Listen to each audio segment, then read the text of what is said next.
Hello and welcome to the Gaggle, where we challenge and, if necessary, destroy media narratives. I'm Peter Lavelle. Well, it's the day after, and we have no decision. Though the networks and the broadsheets are fighting it out, and it gets down to the legality of calling the race. We're joined by Philip Giraldi, a good friend of the Gaggle, and of course George Szamuely, the founding member, along with myself, of the Gaggle. Phil, what's your take? You've seen a lot of elections in your life, and that's a good thing because you have a lot of experience. What do you think about what's going on now? Well, I think the key word here is delegitimization of the process. Yeah. And I would suggest that basically this has been coming. Trump, of course, is blamed every day, multiple times in the newspaper for virtually everything going wrong. But this is really coming from the Democrats. This whole idea of voting by mail is a bad idea. Very bad. And it basically invites fraud, and it is essentially well, it's inaccurate. Let's say it's inaccurate in terms of what the voters actually want, in terms of what they want to do and what their intentions are. I've lived in 7 different countries in my life. I've never lived in a country where you could vote by mail, and you didn't have to walk in with an ID card and vote personally. So we're the only country that seems to be doing this, and it's really a ridiculous idea. Well, but there's good reason for it. I mean, if we look at the last couple of months, even in weeks, days, of how some of these blue states have changed their laws, I mean, it's extraordinary. And the legality of it is very, very unclear. Of course, if our viewers aren't from America, each state determines its voting procedures here.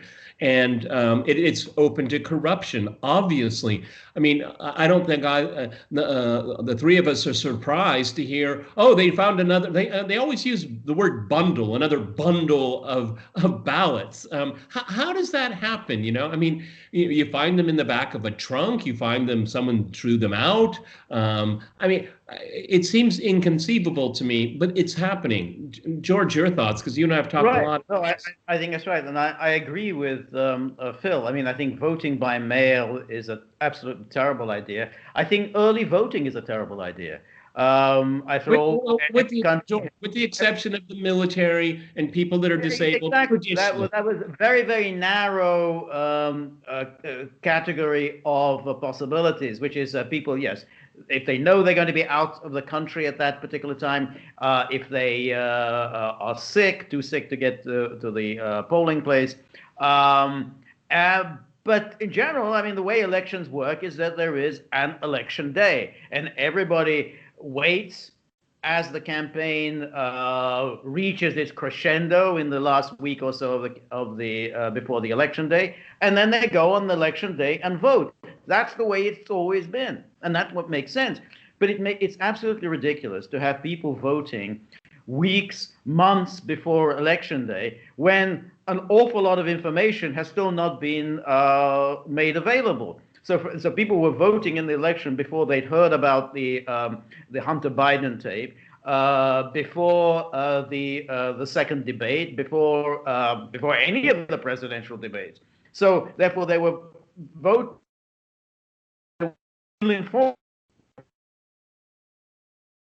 that. But of course, and you voting, and it is ripe for corruption because there's no chain of custody. I mean, all these, these masses of votes are just coming in, and nobody really takes control. Who knows what happens to these boxes of votes? And they're very tampered with. And we can see already how they dump these votes in Michigan and Wisconsin, and lo and behold, it's 100% for Biden. Amazing! Oh, we've just found the box of votes, 100% for Biden. Such things are very unlikely. As are, when we have these numbers of how people. I mean, you get to Wisconsin, you have 89% voting. Now, that is just simply, yes, people voted at a higher rate this year than they do normally, but nothing like 89%. Yeah. So right right away you have to suspect that something very strange is going on here. Yeah, that's and I mean, and that's it looks like to me that the Belarusian model is being applied here. Okay, Phil, I can perfectly accept that Trump loses the election, but I will have a very hard time accepting that he will lose this way. Okay, there's a difference between the two, and there's a lack of transparency. And when you have elected officials of one party making all of these decisions, it casts an enormous amount of doubt. And I'm very much for getting. Like I said, I'm not a poor loser. If you lose, and then you move on. But this is not the way you lose. Okay, this feels like we're being cheated, and it's being stolen. And the second part of this, what I want to talk about, and I talked about it with George, is that this election proves that Trump is not an aberration. He is not a fluke. All the more so that we need a good, honest, verifiable count. Phil. Yeah, I mean, the thing is, if Biden wins, and certainly as of right now, it seems that he's on a fast track to do so, the legitimacy of his administration is going to be questioned. There's no question about it. There will be lawsuits probably running to the end of the year and maybe even beyond in terms of just what happened in this election. So we can count on that happening. And of course, the Democrats also lost ground in the House of Representatives, and the Republicans increased their total in the Senate. So Biden is not going to have a very smooth ride, both in terms of his credibility, the credibility of his administration, and in terms of what the Republicans are going to be able to do. Yeah, Trump is for real. Trump, for all his flaws as a person, represents a very real sentiment in the United States. The people who have been losers by globalization, and people who see that the futures for their children and grandchildren don't look very good. This is what we're confronted with, and this is something that the Democrats don't seem to understand. Well, George, I mean, it stands right now, Donald Trump got 2 million votes more than Hillary Clinton. Okay, there was no blue wave. Okay, as a matter of fact, it's something I am excited about, happy about in all of this mess, is that we see a realignment going on, and we see the GOP actually starting to be an inclusive party, maybe the first time in my lifetime of bringing in working class people here. This is an the media always likes to focus on Trump, but if you dig down deep into this election is telling something about what's happening in the country that the Democrats want to be blind to. George. Well, that's right, and the thing is that Trump, if he is indeed defeated, is the de facto leader of the Republican Party. There is no one in the Republican Party who would presume to challenge him. So all the talk about Marco Rubio or Josh Hawley or Chris Christie or anybody else, none of them can hold the candle to Trump. So therefore, going forward, Trump will be the de facto leader, and he will claim with some justice that he was robbed of the election. There was cheating going on in Michigan, Pennsylvania, Wisconsin. He was robbed of the election there, and he was robbed of the presidency in that he had to spend 4 years fighting off completely phony, baloney Russiagate hoax and an impeachment, and prevented from actually implementing his agenda. So therefore, this is the country will be more divided than ever because Trump and his followers will not accept the legitimacy of a Biden presidency. And with Biden being a very weak leader, and with his VP Kamala Harris, an extremely unlikable and unpopular person, even within her own party, the Democratic administration will be essentially dead on arrival. I mean, it's just going to be fending off cries of illegitimacy and not really able also to implement an agenda, because you've got the Senate, which continues to be in Republican hands, and with a House, as Phil has mentioned, that has now lost Democratic congressmen. So, from the beginning, you really don't have any kind of an agenda and any kind of legitimacy.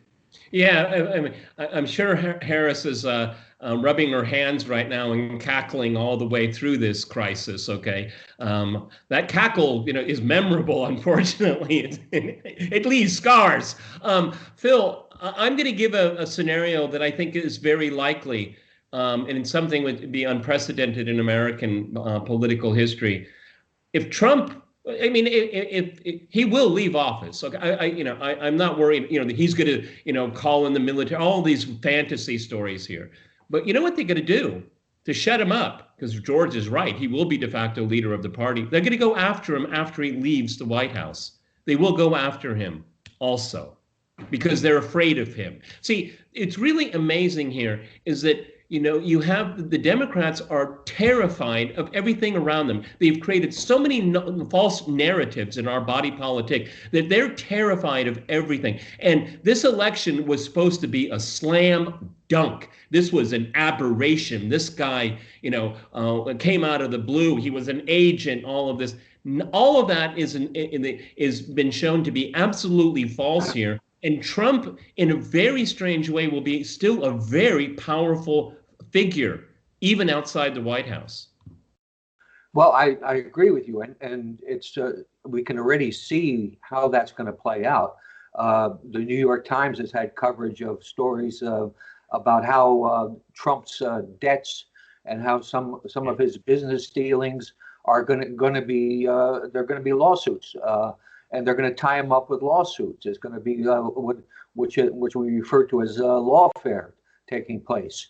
Warfare by other means, and so you're going to see a lot of that, and you're going to see the stories that denigrate him as a human being. Those are going to continue. I think they will be making a major effort against him.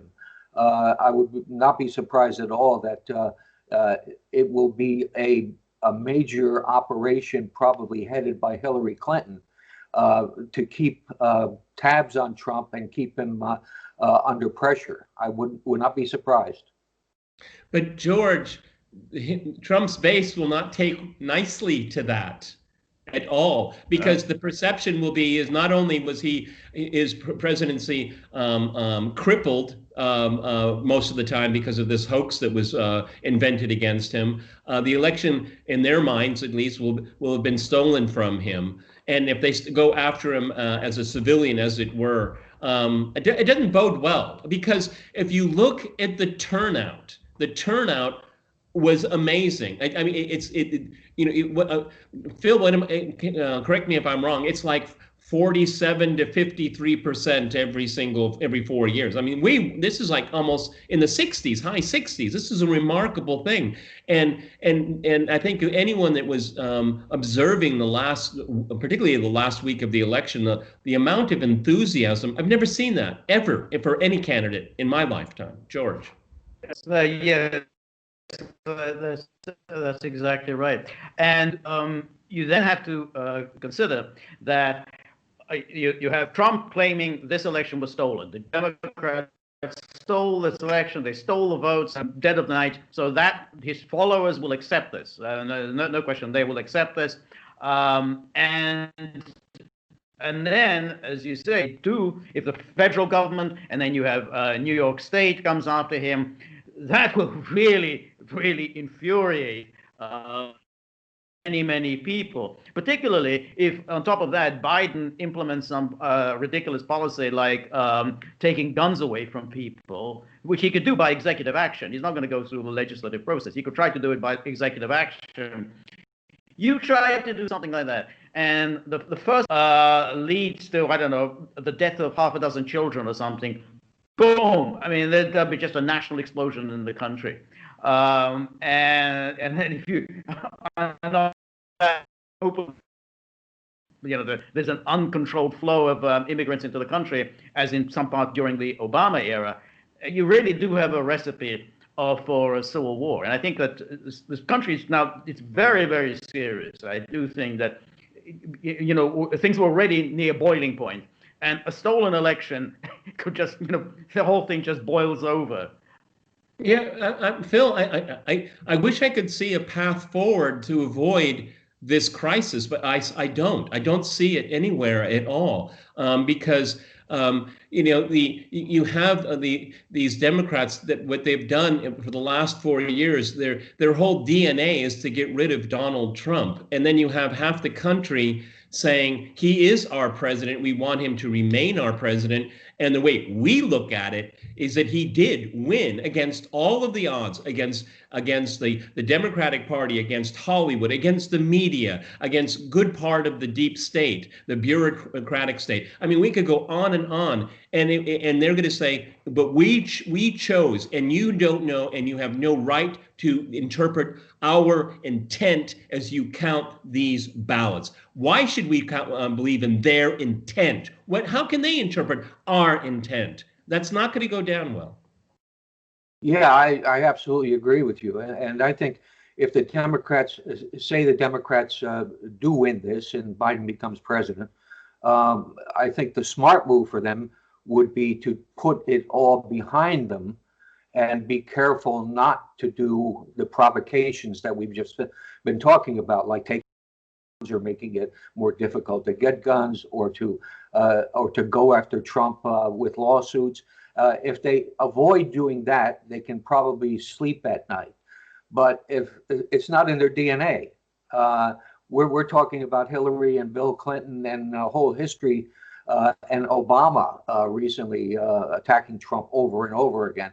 We're talking about people who don't see things that way. Robert Reich wants to have a truth commission set up for basically for anybody who supported the Trump administration to have to stand up in front of a tribunal and confess to being a racist.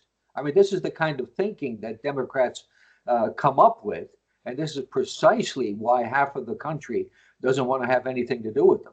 Yep. Phil, George and I over the last couple of weeks have come up with a theory of the case here. The Hunter Biden story, it's not going to go away, but it has a political purpose, because if Joe Biden is declared the victor, then I think that the next step will be to remove Joe Biden, because he no longer serves a purpose whatsoever. Okay, whatsoever. I mean, he that's why they chose him. That's why he didn't campaign. He was just a place setter. He just saved that place. They get to this stage once he serves his purpose in starting in January. Negotiations will be starting. Joe, sorry, it just looks really bad. Okay, sorry. Okay, it's just too transparently corrupt. Okay, so we'll do it gracefully. We don't want to hurt your feelings, but we're going to have to ease you out. Okay, and I think that's the Hunter Biden story will be used as a political cudgel by people that said, we don't need Joe anymore. What do you think? I think that's quite plausible. Clearly, this was a major cover-up of the story, and it was organized from the Democratic Party, Congress, probably by Nancy Pelosi herself. And I think that I think Biden has always been kind of what we call a placeholder. He's colorless, odorless, tasteless. He's nothing. And the idea was to get a more extreme and radicalized version of the Democratic Party in power, which would be Kamala. So I think that's very plausible. George? Yeah, I think so. No, I do think that. Because nobody really wants, never wanted Biden. He had no support within the party. He's run twice before, both times, never had enjoyed any real support. Really made very little impact. He was always a bagman for the credit card industry that's based in Delaware. How did he get the nomination? He was there. Obama came in, said, right, everybody vote for Biden. And everybody, well, in lockstep said it, we're going to vote for Biden. And that's how he got the nomination. But, once he's there, he's really nothing. I mean, talents he had, he no longer has them. I'm sure he will be eased out, and then we're going to have Harris, who will attempt to do various things by executive action. They're not going to go by the legislative route, because they just don't have the votes in the Senate, but by executive action. I think without question they're going to try and implement a mass amnesty, basically put 20 or so million people on the electoral roll to enshrine a permanent Democratic majority and open the borders.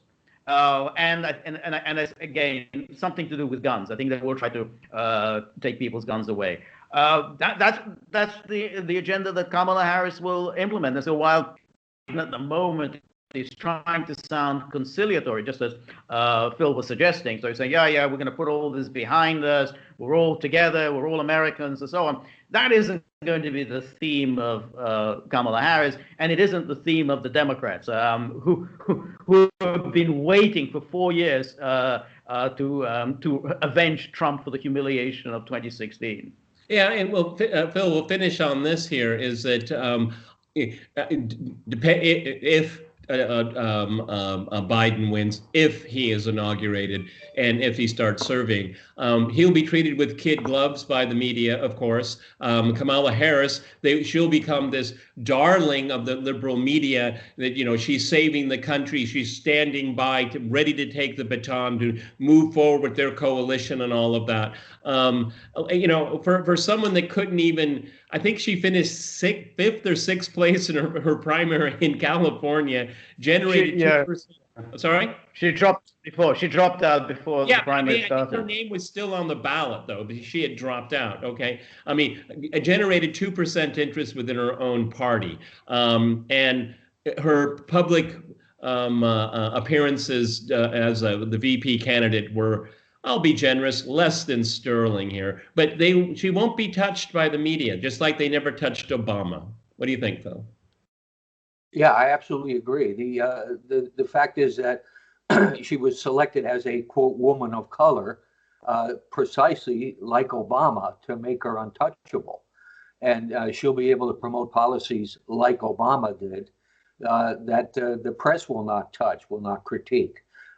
This is all kind of, conspiracy that the Democrats have been working at for a long time, to be able to get policies that are essentially unpalatable to most of the American people.